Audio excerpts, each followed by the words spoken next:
welcome back to the Learning Tree. Now, it is once again a new month. This month is March. And you know, March is one of my favorite months because it means that spring is coming and it means that the days are getting longer and the weather's getting warmer and the flowers are starting to come out. And so I'm really excited for this month. And we're going to do lots of fun things this month at the Learning Tree. One thing that I would like to talk about this month is Women's History Month. So we're going to talk about some women that helped make America great. And with that being said, the story that I chose to share with you guys today is called She Persisted, 13 American Women Who Changed the World by Chelsea Clinton. Sometimes being a girl isn't easy. At some point, somebody probably will tell you no, will tell you to be quiet, and may even tell you your dreams are impossible. Don't listen to them. These 13 American women certainly did not take no for an answer. They persisted. Harriet Tubman was born a slave, and her story could have ended there. Instead, she persisted, escaping from slavery and becoming the most famous conductor on the Underground Railroad. She risked her life many times to lead countless slaves to freedom, including her family, friends, and strangers. Every person she led to freedom arrived safely. I should fight for my liberty as long as my strength lasted.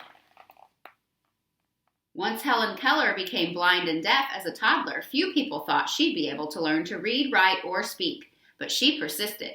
Helen learned how to do all three and not only became the first person with deaf blindness to graduate from college, but she used her story to help fight for more opportunities for people with disabilities in the United States and around the world.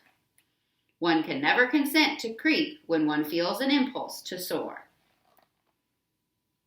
After her family fled poverty and the threat of violence in Ukraine for a new home in New York City, Clara Limlick got a job working at a garment factory. She wrote that the factory's conditions made women into machines, and so she persisted, organizing picket lines and strikes that ultimately helped win better pay, shorter hours, and safer working conditions for thousands of workers, both women and men. I am one of those who suffers from the abuses described here, and I move that we go on a general strike. Nellie Bly became a reporter in part because a male writer had said that working women were a monstrosity, and she wanted to prove that women could do anything. At times putting her safety at risk, she persisted throughout her career in exposing real monstrosities, pretending to be a sweatshop worker and a patient in a mental hospital to show how badly people were being treated. I have never written a word that did not come from my heart. I never shall. Inspired from an early age by her brother's childhood illnesses, Virginia Agpar was determined to be a doctor long before many girls had such dreams. Even though she qualified to be a surgeon, the male head surgeon at her hospital discouraged her because she was a woman.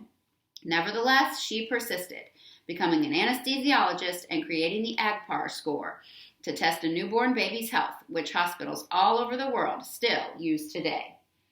Nobody but nobody is going to stop breathing on me. After Maria Tallchief's family moved to California, partly to support Maria's dreams of becoming a dancer, she was teased by students in school for her Native American heritage and later was encouraged to change her last name to something that sounded Russian, since many professional dancers at the time were from Russia. She persisted, ignoring all the taunting and poor advice, to become the first great American prima ballerina. It never occurred to me to say, it hurts to do that.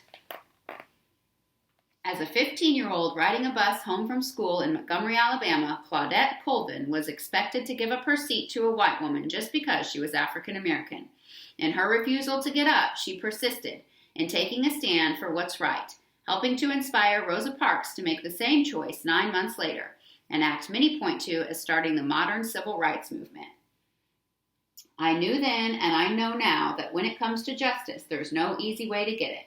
You can't sugarcoat it. You have to take a stand and say, this is not right.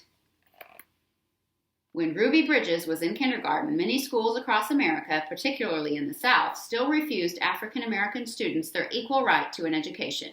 Ruby wouldn't be treated like a second-class student, and she persisted, walking for weeks past angry, hateful protesters to integrate an all-white elementary school in New Orleans. That fateful walk to school began a journey, and we all must work together to continue moving forward. As the first woman to serve as both a U.S. representative and a U.S. senator, Margaret Chase Smith could have let that fact alone be her legacy. Instead, she persisted in championing women's rights and more opportunities for women in the military, standing up for free speech and supporting space exploration. The head of NASA once noted that we wouldn't have put a man on the moon without Margaret. The right way is not always the popular and easy way. Standing for right when it's unpopular is a true test of moral character. Sally Ride always believed women could succeed in any math or science career. Although not everyone agreed, she persisted, and she became the first American woman in space.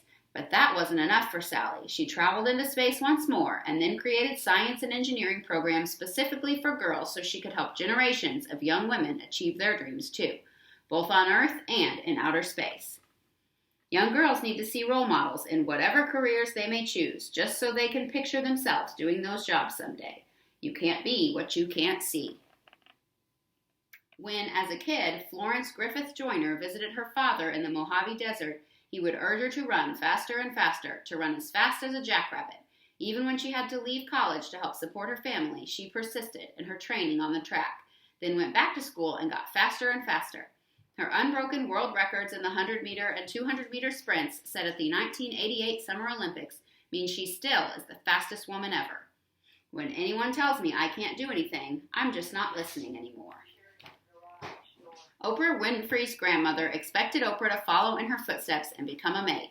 Oprah knew, even as a little girl, that her dreams would take her somewhere else. She persisted in turning those dreams into her reality and became a media superstar, working in movies, books, magazines, theater, and most of all, television, where The Oprah Winfrey Show remains the highest-rated talk show of all time. The biggest adventure you can ever take is to live the life of your dreams. Watching fictional judges on television inspired Sonia Sotomayor to become a real-life judge when she grew up. She knew she'd have to speak English as well as she spoke Spanish, study hard in school, and manage her diabetes before she could one day wear a judge's robe with a gavel in hand. She persisted, eventually becoming a Supreme Court justice and the first ever Latina to sit on America's highest court. I have never had to face anything that could overwhelm the native optimism and stubborn perseverance I am blessed with. So, if anyone ever tells you no, if anyone ever says your voice isn't important or your dreams are too big, remember these women. They persisted, and so should you. Okay, I hope you enjoyed this story, and I hope you remember that little girls can be anything that they want to be, right? What do you want to be? I don't know. You've got lots of time to think about it. I want to be a astronaut going up to space and seeing what's the highest up there. Yeah, that would be pretty cool. And you can do it, right? Yeah. All right, I hope you enjoyed this video, and I hope you join us back later in the week for more fun March activities. Bye!